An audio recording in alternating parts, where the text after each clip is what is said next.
Alright, so we're going to prove that every compact metric space has a countable base, and from there we're going to prove that K is separable.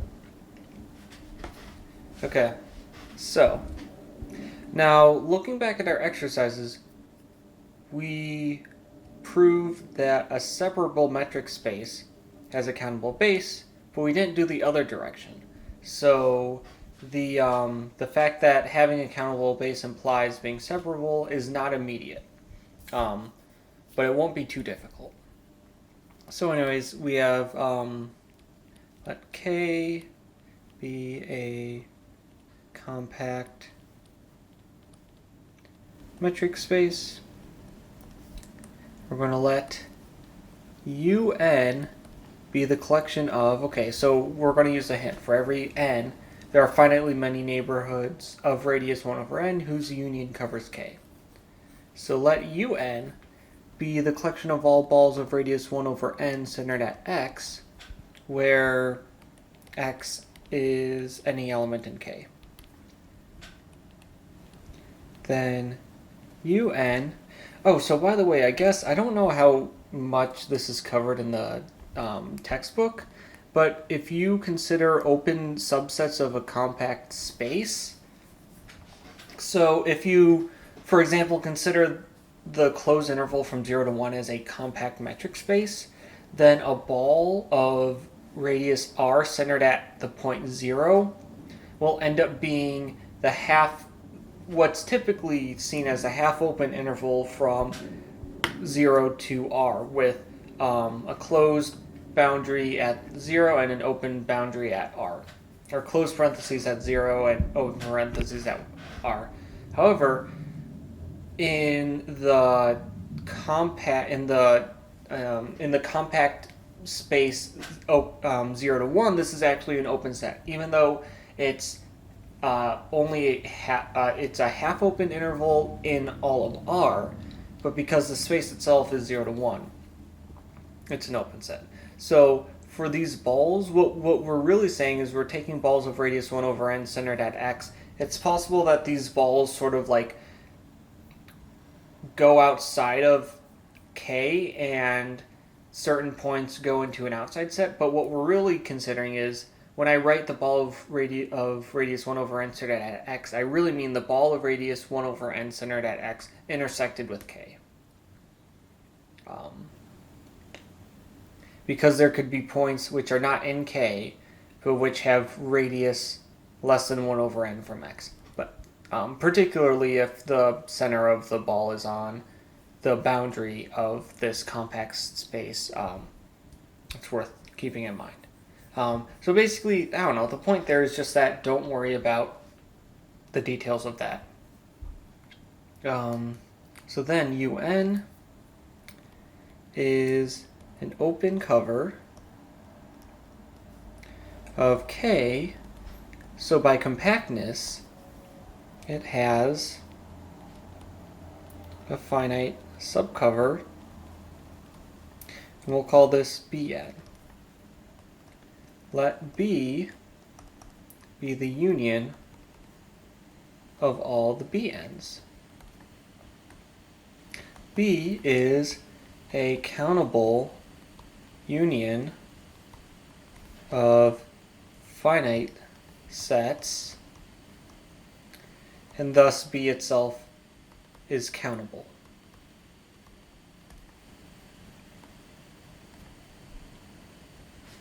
Alright, so we're looking for a countable base. So we have a countable set. Now we gotta prove it's a base. To prove B is a base for K, let G be open in K, and let X be in G. Now we want to find an element of B which contains X and is contained in G. Now since G is open, there exists some ball of radius r centered at X which is contained in G. And obviously this ball will contain X as well. Choose N large enough. By the way, this should start to look familiar. This looks a lot like exercise 23. It's not identical, but it's similar. Choose N large enough that 1 over N is less than R over 2. Then if we consider the ball of radius 1 over N centered at Y? What is Y? What?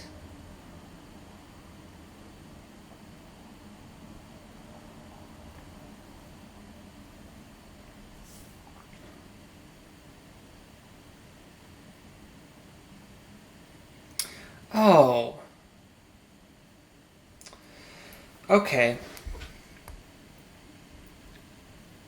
I messed something up here. So G is open.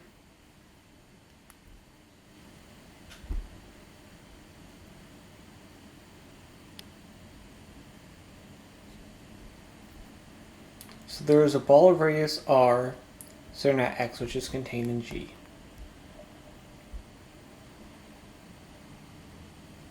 Oh, okay. Yeah, I missed something. I read over one of the lines in my proof. Okay, so everything was good. There exists this ball. So choose N large enough that this holds. Then there exists some ball of radius 1 over N centered at Y. And this, we don't know what Y is, but whatever this is in Bn, such that X is in B1 over N, Y. Okay, so what we're doing here is we're using the fact that Bn covers K. So Bn covers K, which means that there must be some element of Bn which contains the point X. And so if you look at an element of Bn, it's going to be a ball, its radius will be 1 over N, and its center will be Y. We have no idea what Y is, but just some point in K. But yeah, there is some element of the form B1 over Ny, which is an element of Bn and which contains X. Now, if we look at any Z, which is in this ball, this is a metric space, so it has a distance function. And the distance between X and Z by the triangle inequality is, well, by the properties of metrics, it's less than or equal to distance from X and Y plus distance from Y to Z. Now distance from X to Y, well, X is in the ball of radius 1 over N centered at Y, so that's going to be less than 1 over N. And the distance between Y and Z, well, Z is in the ball of radius 1 over N centered at Y, so that's also going to be less than 1 over N. And so this is less than 2 over, so this is equal to 2 over N, which is less than R. So X is in B 1 over Ny, and because every point of B 1 over Ny is in, okay, so let's do that. Let's finish that. So Z has its distance from X is less than R, so Z is in the ball of radius R centered at X. Thus, X is in B1 over Ny, which is contained in BRX, which is contained in G. So we found an element of B which contains X and which is contained in G. Being able to do so for any X and any G means that B is a base. Thus, B is a base for K, and in particular, It is a countable base. Okay. So we have a countable base. And that's not exactly what we need. We don't need a countable base, we need a countable dense subset. Okay, so what we're going to do is we're going to let Q be the collection of all centers of elements in Bn. So this is a set of all x such that there exists an n such that the ball of radius 1 over n centered at x is one of the elements of Bn. So Q consists of centers of balls in B. B is countable, so Q is. Because each element of Q is associated with an element of B. Because it's associated with some element of Bn. Specifically the ball whose center it is. Okay, so it's countable, and we want to prove it's dense. So given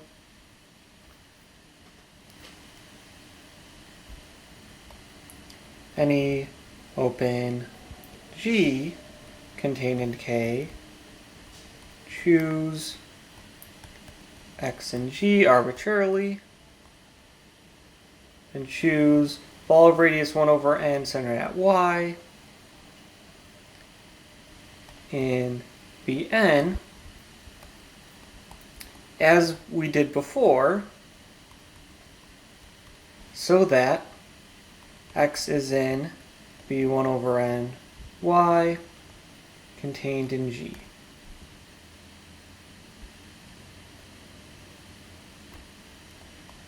Then, well, we don't even need X to be in there. All we really need is for that this set is a subset, this ball is a subset of G. And so then we have Y, which is an element of G because it's contained in the ball of radius 1 over n centered at Y, which is a subset of G. So Y in particular is in G. But it's also the center of a ball in B, and so it's in Q. So Y is an element of G, Y is an element of both G and Q. Thus, Q is not just a countable set, but it's a countable dense subset of K. So all we knew at the beginning was that K was a compact metric space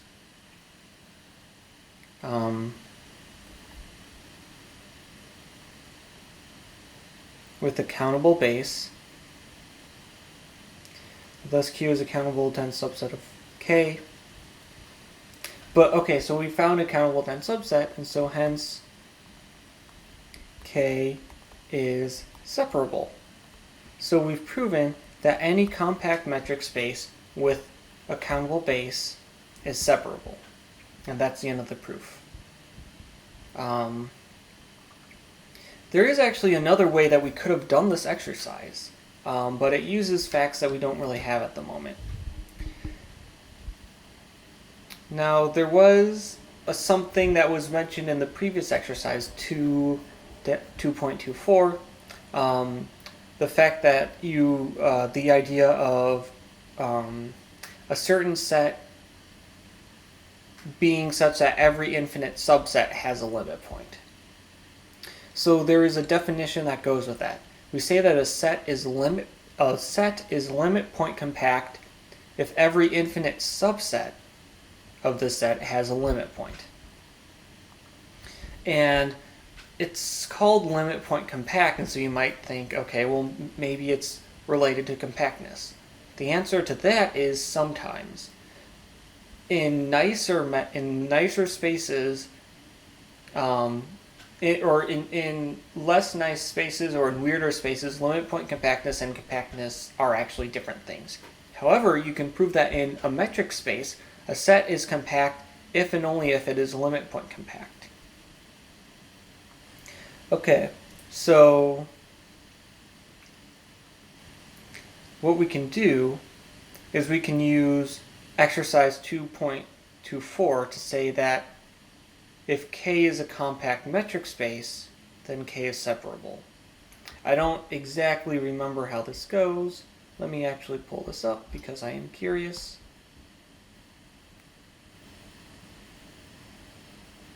Oh yeah, loading PDFs while video recording can take a while, but here it is. Okay, so let X be a metric space in which every infinite subset has a limit point. So X is limit point compact. So what 24 says is that sets which are limit point compact are separable. So what we can do, if we know that, or if we've proven that in any metric space, a set is compact if and only if it is limit point compact, then exercise 25 is really easy, because what you do is you say, okay, you have a compact metric space K. So because K is compact and a metric space, it is limit point compact. And since K is limit point compact by exercise 24, K is separable. And so it's a really short proof and it's like immediate. And I wonder if it might even be easier just to prove that limit point compactness and compactness are the same thing in a metric space, and then use exercise 24. That might actually be quicker than the exercise that we've done here, but we've already done this exercise, so it's not really a big deal. But yeah, that's sort of an example of how if you have a little bit more terminology, then you can forego a lot of detail, or you can replace very detailed proofs with very straightforward proofs. But in any case, we've sort of done a more detailed but still valid and insightful proof that a compact... Wait a minute, actually, that's really interesting, because then you don't even need to use the countable base thing, I don't think. Because, oh right, you're just starting with a compact metric space and then proving that it has a countable base. So right, so in this exercise, I suppose you do learn that you have a countable base. But wait.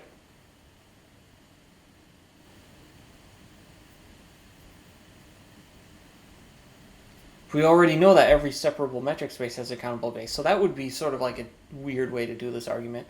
So instead of proving that K has a countable base and thus is separable, you prove that K is separable by using the limit point compactness argument, and then you use exercise 23 to prove that you have a countable base. So that's sort of like a funny way that you could sort of prove this exercise backwards in some, well, not backwards as in prove the converse, but prove the results of this exercise in the reverse order. Anyways, there's a lot of things in topology where you can prove things in different ways, and sometimes it's easier, sometimes it's not. But it's good to be aware of these things. But in any case, we have a proof of this exercise, and so we have all we need.